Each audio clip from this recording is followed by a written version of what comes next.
On one hand, a hard Brexit and a clean break from the EU would make trade relations with India and other fast-growing countries more important for Britain. But it could also lessen India's interest in closer ties with Britain, given its former role as gateway to Europe. WION spoke to former political advisor for the Conservative Party and entrepreneur Alan Rosling on how the trade relations and visa issues will be solved by the future UK government. Listen in. We have with us Alan Rosling, who in fact was a political advisor to John Major in '91. And let's talk to him about the British elections and what's in it for India. Alan, do tell us and our viewers, what does this election mean for a country like India? Well, this election for the UK is in many ways about Brexit, about the UK leaving the European Union. For the last 20, 30 years, the UK has had certain restrictions as a member of the EU, including trade. The UK is already the largest single investor in India. Not many people appreciate that we're bigger than the US, we're bigger than all the other countries. Although we do talk about economic prospects, we cannot really sort of forget that visa issues have always been a problem. Correct, I agree. Right. Even for the students and for the workers, IT workers who are going to United Kingdom and working there. And the recent reforms in the visa rules, which said that you need to earn some certain amount, in fact, more than £35,000 of threshold per annum to stay in the UK. And that, in fact, created a lot of problems for many Indians. I agree with you. Right? And when is that changing? Well, unfortunately, we have politicians.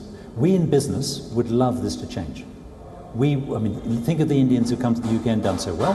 Think of Indian students who come to our universities and do so well. The entrepreneurs who move to the UK and do so well. So from a business point of view, immigration from India is to be welcomed. And the more the government can do to facilitate and ease the visas, visas for visitors, visas for people who want to invest, the better.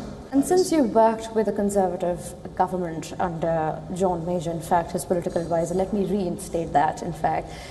If Theresa May is elected, given that she's visited India already, we have a good existing bilateral relationship with the country.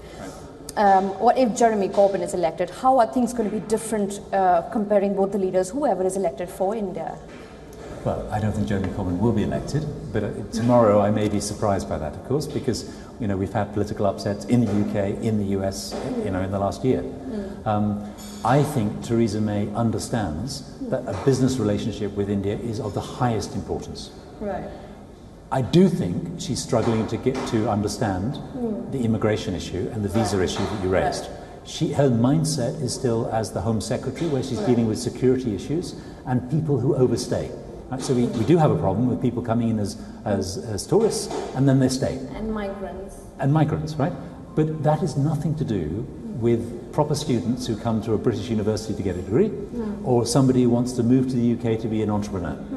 Or a visitor who wants to come and just, come and enjoy the British summer, which is famous, of course. Oh, absolutely. Well, thank you for speaking to us, Alan, and we'll hopefully see tomorrow who wins the British elections and how does India benefit or not benefit from it, rather. This is Jessica Taneja with video journalist Gaurav for WION in New Delhi.